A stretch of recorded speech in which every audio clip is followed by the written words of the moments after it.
प्रिय देशवासियों, आप सभी को हिंदी दिवस की हार्दिक शुभकामनाएं। अपना भारत मूलतः भाषा प्रधान देश है। हमारी भाषाएं सदियों से संस्कृति, इतिहास, परंपराओं, ज्ञान, विज्ञान, दर्शन, भारत और आध्यात्म को पीढ़ी दर पीढ़ी आगे बढ़ाने की सशक्त माध्यम रही है। हिमालय की ऊंचाइयों से लेकर दक्षिण के विशाल समुद्र तटों तक, मरुभूमि से लेकर बीहड़ जंगलों और गांव की चौपालों तक, भाषाओं ने हर परिस्थिति में मनुष्य को संवाद और अभिव्यक्ति के माध्यम से संगठित रहना और एकजुट होकर आगे बढ़ने के लिए मार्ग दिखाया है। मिलकर चलो, मिलकर सोचो, मिलकर बोलो, यही हमारी भाषाई सांस्कृतिक चेतना का मूल मंत्र रहा है। भारत की भाषाओं की सबसे बड़ी विशेषता यह रही है कि उन्होंने हर वर्ग और समुदाय को अभिव्यक्ति का अवसर दिया। पूर्वोत्तर में बिहू का गान, तमिलनाडु में ओवियालू की आवाज़, पंजाब में लोहड़ी के गीत, बिहार में विद्यापति की पदावली, बंगाल में बाउल संत के भजन, कजरी गीत, भिखारी ठाकुर की विदेशियाँ, इन सब ने हमारी संस्कृति को जीवन और लोक कल्याणकारी बनाया है। मेरा स्पष्ट मानना है कि भाषाएं एक दूसरे की सहचर बनकर एकता के सूत्र में बंधकर आगे बढ़ रही है। संत तिरुवल्लुवर को जितनी भावुकता से दक्षिण में गाया जाता है, उतनी ही रुचि से उत्तर में पढ़ा जाता है। कृष्णदेवराय जितने लोकप्रिय दक्षिण में हुए, उतने ही उत्तर में भी हुए। सुब्रमण्यम भारती की राष्ट्र प्रेम से ओतप्रोत रचनाएं हर क्षेत्र के युवाओं में राष्ट्र प्रेम को प्रबल बनाती हैं। गोस्वामी तुलसीदास को हर एक देशवासी पूछता है। संत कबीर के दोहे तमिल, कन्नड़ और मलयालम अनुवादों में भी पाए जाते हैं। सूरदास की पदावली दक्षिण भारत के मंदिरों और संगीत परंपराओं में आज भी प्रचलित है।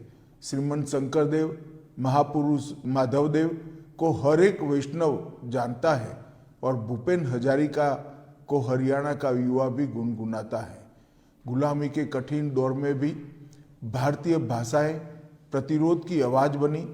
आज़ादी के आंदोलन के राष्ट्रव्यापी बनने में हमारी भाषाओं की बड़ी भूमिका रही। हमारे स्वाधीनता सेनानियों ने जनपदों की भाषाओं में गांव देहातों की भाषाओं को आज़ादी के आंदोलन से जोड़ा। हिंदी के साथ ही सभी भारतीय भाषाओं के कवियों, साहित्यकारों और नाट्यकारों ने लोक भाषाओं में, लोक कथाओं में, लोक गीतों और लोक नाटकों के माध्यम से हर आयु, वर्ग और समाज के भीतर स्वाधीनता के संकल्प को प्रबल बनाया। वंदे मातरम और जय हिंद जैसे नारे हमारी भाषाई चेतना से ही उपजे और स्वतंत्र भारत के स्वाभिमान का प्रतीक बने। जब देश आज़ाद हुआ, तब हमारे संविधान निर्माताओं ने भाषाओं की क्षमता और महत्ता को देखते हुए इस पर विस्तार से विचार विमर्श किया और 14 सितंबर 1949 को देवनागरी लिपि में लिखित हिंदी को राजभाषा के रूप में अंगीकृत किया। संविधान के अनुच्छेद 351 में यह दायित्व सौंपा गया है कि हिंदी का प्रचार प्रसार हो और वो भारत की सामाजिक संस्कृति का प्रभावी माध्यम बने। पिछले एक दशक में प्रधानमंत्री श्री नरेंद्र मोदी जी के नेतृत्व में भारतीय भाषाओं और संस्कृति के पुनर्जागरण का एक स्वर्णिम कालखंड आया है। चाहे संयुक्त राष्ट्र संघ का मंच हो, चाहे G20 का सम्मेलन हो, SCO में संबोधन हो, मोदी जी ने हिंदी और भारतीय भाषाओं में संवाद कर भारतीय भाषाओं का स्वाभिमान बढ़ाया है। मोदी जी ने आज़ादी के अमृतकाल में गुलामी के प्रतीकों से देश को मुक्त करने के लिए जो पंच प्रण लिए थे, उसमें भाषाओं की बड़ी भूमिका है।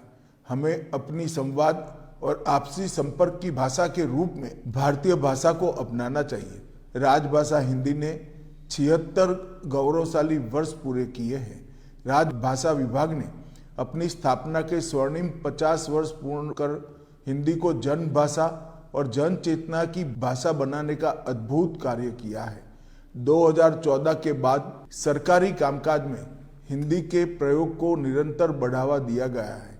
2024 में हिंदी दिवस पर भारतीय भाषा अनुभाग की स्थापना हुई, जिसका उद्देश्य सभी प्रमुख भारतीय भाषाओं के बीच सहज अनुवाद सुनिश्चित करना है।